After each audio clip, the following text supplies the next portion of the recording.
रफीकान गिरामी, अब मैं अपनी गुफ्तगू की तरफ आता हूं, चल के बोलो सुभान अल्लाह। अल्लामा तैयब साहब ने बड़ी शानदार तकरीर आपके सामने पेश की। अल्लाह रब्बुल इज्जत हजरत की तकरीर पर हम सबको अमल करने की तौफीक अता फरमाए। अगर हो सके तो कह दो सुभान अल्लाह। रफीकान गिरामी, ये मीलाद हम और आप नहीं मना रहे, बल्कि ये मीलाद पाक तो अंबियाए किराम मनाते रहे हैं। मुस्कुरा के बोलो सुभान अल्लाह। आओ चलते हैं अबुल बशर हजरत आदम अलैहिस्सलाम की बारगाह में। बड़ी प्यारी बात है, आप तवज्जो से सुनना। अल्लाह अल्लाह, हजरत आदम अपने शहजादे हजरत शीश को अपने पास बुलाते हैं और फरमाते हैं बेटा शीश करीब आ जाओ, एक वसीयत है इस पर अमल करना। बेटा शीश करीब आ गए, काबा हुजूर इरशाद फरमाए। हजरत आदम ने फरमाया बेटा जिंदगी का सफर बड़ा लंबा है, मुश्किलात भी आएंगी, दुश्यारियां भी आएंगी, खुशहालियां भी आएंगी। मेरे लाल अल्लाह पाक नियमत दे तो इबादतों में इजाफा कर देना। बेशक बेशक, जिंदाबाद जिंदाबाद, माशाअल्लाह सुभान अल्लाह। इबादतों में इजाफा, और अगर कोई दुश्वारी आए, परेशानी आए, मुश्किल आए जी, तो सब्र करना जी। बेशक क्या करना? ओ मेरे लाल और अल्लामा उस्मान साहब के मुक्तदियों, जब परेशानियां बढ़ जाएं, मुश्किलात बढ़ जाएं, आसमान के तारों के बराबर परेशानियां आ जाएं, पहाड़ों के बराबर आ जाएं, रेत के जर्रों के बराबर आ जाएं, हजरत आदम फरमाते बेटा जब परेशानियां चारों तरफ से घेर लें तो प्यारे नबी के वसीले से दुआ मांगना, अल्लाह पाक सारी परेशानियों से निजात अता फरमा दे। बेशक बेशक, जिंदाबाद माशाअल्लाह सुभान अल्लाह। ये तो बताएं उन नबी के बारे में तो कुछ बताएं। कहा बेटा अभी पैदा नहीं हुए, मेरे इस दुनिया से जाने के 6153 साल के बाद। मुस्कुरा के बोलो सुभान अल्लाह सुभान अल्लाह, माशाअल्लाह। 6153 साल के बाद मक्का की सरजमीन पर वो नबी पैदा होंगे। सुभान अल्लाह। सुभान अल्लाह।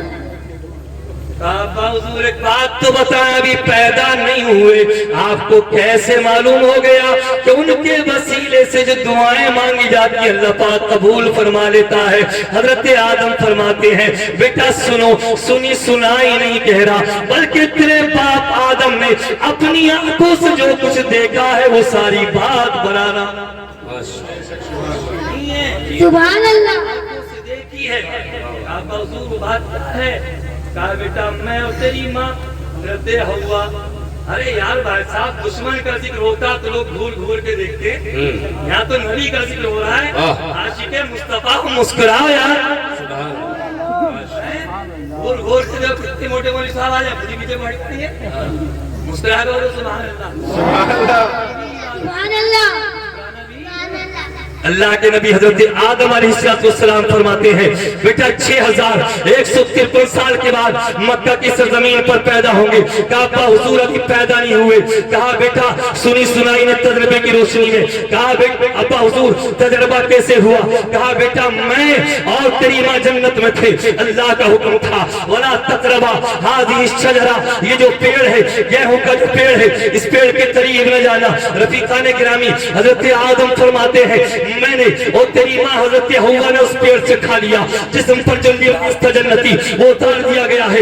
मुझे हिंदुस्तान की सरजमीन पर सरांदीद एक पहाड़ है वहां उतारा गया, और तेरी माँ हजरत हव्वा को जद्दा की सरजमीन पर उतारा गया।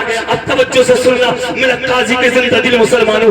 हजरत आदम फरमाते हैं बेटा जमीन पर आ गया, मैं एक दिन नहीं रोया, 2 दिन नहीं, महीना 2 महीना नहीं, साल 2 साल नहीं, बल्कि 300 साल तक ज़ात कतार रोता रहा, अल्लाह की बारगाह में माफी मांगता रहा। ऐ आदम हव्वा के बेटो जरा गौर तो करो, तुम रोजाना नमाज़ें छोड़ते हो, तुम्हारी आंख से एक आंसू निकलता, रोजाना झूठ बोलते हो, चुगलियां करते हो, हसद करते हो, न जाने क्या क्या जुल्म सितम के पहाड़ तोड़ते हो, तुम्हारी आंख से एक आंसू निकलता। आज सूरत हाल ये है, कल का हाल ये था कि एक नौजवान गुनाह करता था तो अपने बेटे को छिपा के रखता था।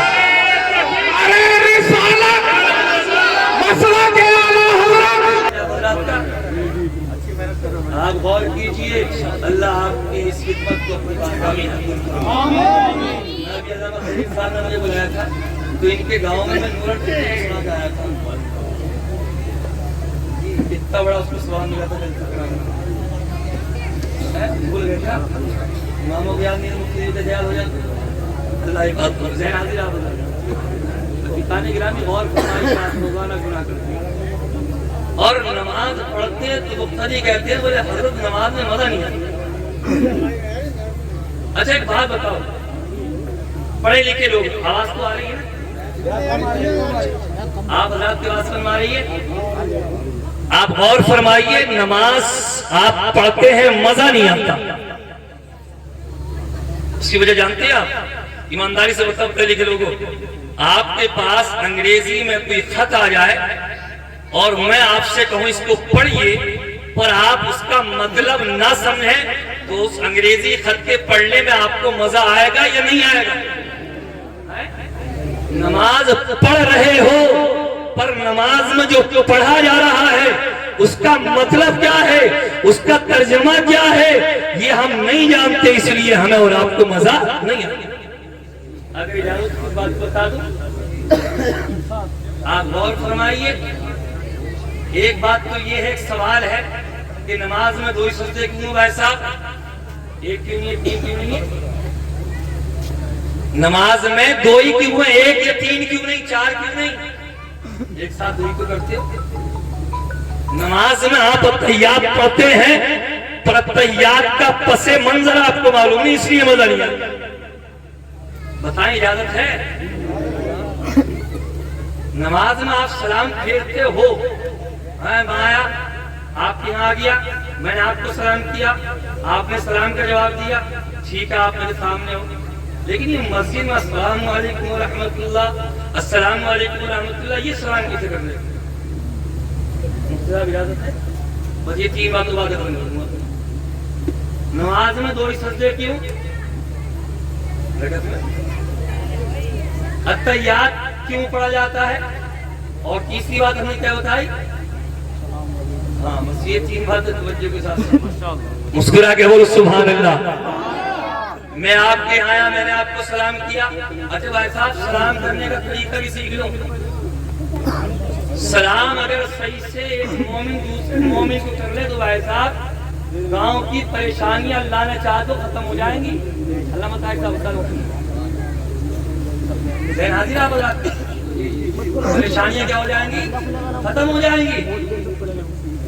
جانتے آپ السلام علیکم ورحمۃ اللہ، اس کا مطلب یہ ہوتا ہے کہ تم پر سلامتی ہو، رحمت اللہ اللہ کی جانب سے رحمتیں ہو، برکاتہ اللہ کی جانب سے برکتیں ہو۔ ایک مومن دوسرے مومن کو سلام کر رہا ہے، ڈھیر ساری سلامتی کی بھی دعائیں دے رہا ہے، رحمتوں کا نزول بھی ہو رہا ہے، کاروبار میں برکتیں بھی ہو رہی ہے۔ لیکن قوم کا وہ نوجوان جو میلاد پاک پہ تو آ گیا، جسے نماز کے فرائض کی جانکاری نہیں ہے، نماز کے واجبات کی جانکاری نہیں ہے، ارے وہ تو بہت بڑی باتیں ہو گئی، آپ کو ہمیں سلام کرنے کا طریقہ بھی نہیں آتا۔ مفتی طیب صاحب تشریف فرما ہے، جامعہ ازہر سے حضرت کی فراغت ہے، پوچھ لو السلام کے معنی سلامتی کے ہوتے ہیں اور السلام کے معنی موت کے ہوتے ہیں۔